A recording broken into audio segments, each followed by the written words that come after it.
ಶೆಟ್ಟಿ ಅವ್ರ ಮನೆಗೆ ಭೇಟಿ ಕೊಟ್ಟು ಸ್ವಾಂತನ ಹೇಳಿದ್ದೀವಿ. ಈಗ ಸುಮಾರು 44 ಜನ ಅಲ್ಲಿ ತೀರೋಗಿದ್ದಾರೆ. ನನ್ನ ಚೀಫ್ ಸೆಕ್ರೆಟರಿ ಶಾಲಿನಿ ರಜನೀಶ್ ಅವರು ಮತ್ತು CM ಸೆಕ್ರೆಟರಿ ಕಾವೇರಿಯವ್ರಿಗೂ ಕೂಡ ಮಾತಾಡಿದೆ. ಅವ್ರು ಹೇಳಿದ್ರು, CS ಹೇಳಿದ್ರು, ನಾನು ಡೆಲ್ಲಿಗೆ ನಮ್ಮ ರೆಸಿಡೆಂಟ್ ಕಮಿಷನರ್ ಅವ್ರಿಗೆ ಹೇಳಿಬಿಟ್ಟು ಅಲ್ಲಿಂದ ರಿಪೋರ್ಟ್ ತರಿಸ್ತಾ ಇದ್ದೀವಿ.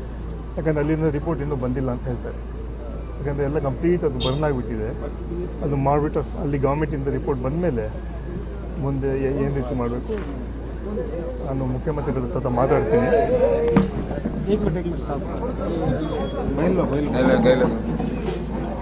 ನಾನು ಅಬ್ಬಯ್ಯ ಇಬ್ಬರು ಸೇರಿ ಮುಖ್ಯಮಂತ್ರಿಗಳ ಮಾತಾಡಿಬಿಟ್ಟು ಏನು ಪರಿಹಾರ ಕೊಡೋಕ್ಕೆ ಸಾಧ್ಯನೋ ರಾಜ್ಯ ಸರ್ಕಾರಕ್ಕೆ ಪರಿಹಾರ ಕೊಡಿಸೋದು ಪ್ರಾಮಾಣಿಕ ಪ್ರಯತ್ನ ನಾನು ಮಾಡ್ತೀನಿ. ಏನಾದರೂ ಅವ್ರಿಗೆ ಈಗಾಗಲೇ ಅದು ರಿಪೋರ್ಟ್ ಬಂದ ಅವ್ರಿಗೆ ಪರಿಹಾರ ಕೊಡಿಸೋ ಪ್ರಯತ್ನ ನಾನು ಮಾಡ್ತೀನಿ.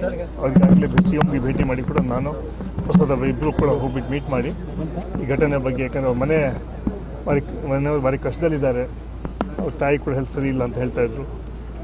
ಸಣ್ಣ ಮಗ ಬೇರೆ ಇದ್ದಾನೆ. ಅವ್ರಿಗೆ ಏನಾದರೂ ಕೆಲಸ ಕೊಡಿಸಿ ಅಂತ ಹೇಳೋದು ಮಾತನ್ನು ಕೂಡ ಹೇಳಿದ್ದಾರೆ.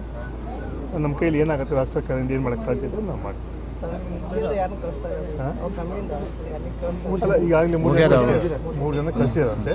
ಯಾಕಂದರೆ ಮೋಸ್ಟ್ಲಿ ಬಾಡಿ ತರಂಥ ಸಂಪ್ರದಾಯ ಇಲ್ಲ ಜನರಲ್ಲಿ, ಅಲ್ಲೇ ಮಾಡ್ತಾರೆ. ಆದರೆ ಪಾಪ ಈಗ ಮನೆಯವ್ರ ನೋಡಿದ್ರೆ ಭಾರಿ ಕಷ್ಟದಲ್ಲಿರೋ ಅಂತ ನಮಗೂ ಭಾವನೆ ಆಗುತ್ತೆ.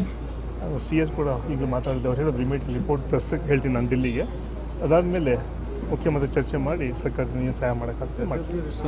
ಆಫೀಷಿಯಲ್ ಆಗಿ DC ಇದ್ರಿಗೊಂದು ಇದನ್ನ ಆಫೀಷಿಯಲ್ ಪ್ರೂವ್ ಮಾಡ್ತಾ ಇಲ್ಲ. ಒಂದು ಆಫೀಷಿಯಲ್ ಆಗಿ DC ಇದರ ಬಗ್ಗೆ ಸ್ಟೇಟ್ಮೆಂಟ್ ಇಲ್ಲ. DC ವೆಯ್ಟ್ ಮಾಡ್ತಾರೆ. ನಾನು DC ಅವ್ರಿಗೆ ಈಗಲೂ DCಗೂ ಮಾತಾಡಿದೆ. DCಗೂ ಮಾತಾಡಿದೆ. DC ಅವರು ಆಗಲೇ ಹೇಳ್ತಾರೆ I am constant touch with Delhi. ನಮ್ಮ ರೆಸಿಡೆಂಟ್ ಕಮಿಷನರ್ ಆಫೀಸ್ ಡೆಲ್ಲಿಲಿ ಇರೋಲ್ಲ, ಯಾಕಂದ್ರೆ ಅವರೇ ಹ್ಯಾಂಡಲ್ ಮಾಡೋದು. ಇಲ್ಲಿವರೆಗೂ ಅಲ್ಲಿ ರಿಪೋರ್ಟ್ ಬಂದಿಲ್ಲ ಅಂತ ಹೇಳ್ತಾರೆ, ಡಿಲೇ ಆಗಿದೆ ಅಂತ. ಅದಕ್ಕೆ CSಗೆ ನಾನು ಮಾತಾಡಿದೆ, ಈಗ ಚೀಫ್ ಸೆಕ್ರೆಟರಿಗೆ ಮಾತಾಡಿದೆ. ಅವ್ರು ಹೇಳೋದು ಇಮಿಡಿಯೇಟ್ಲಿ ನಾನು ಕೂಡ ಕಾಂಟ್ಯಾಕ್ಟ್ ಮಾಡಿಬಿಟ್ಟು ಆದಷ್ಟು ಬೇಗ ರಿಪೋರ್ಟ್ ತರಿಸ್ತೀವಿ. ಅದ್ರ ಮೂಲಕ ಏನು ನಾವು ಕಾಂಪನ್ಸೇಷನ್ ಕೊಡಬೇಕಂತ ಸರ್ಕಾರ ತೀರ್ಮಾನ ಮಾಡ್ತೇವೆ. ನಾನು ಮುಖ್ಯಮಂತ್ರಿಗಳು ಕೂಡ ಮಾತಾಡಿ ಆದಷ್ಟು ಬೇಗ ಸಹಾಯ ಮಾಡೋಕ್ಕೆ ನಾವು ಪ್ರಯತ್ನ ಮಾಡ್ತೀವಿ. ಬೀದರ್ ಮಮತಾ ಬಿ ಅಂತ ಒಬ್ಬರು ಸಹಿತ ಆಗಿದ್ದಾರೆ. ಅದು ಕೂಡ ಕೊಟ್ಟಿದ್ದಾರೆ.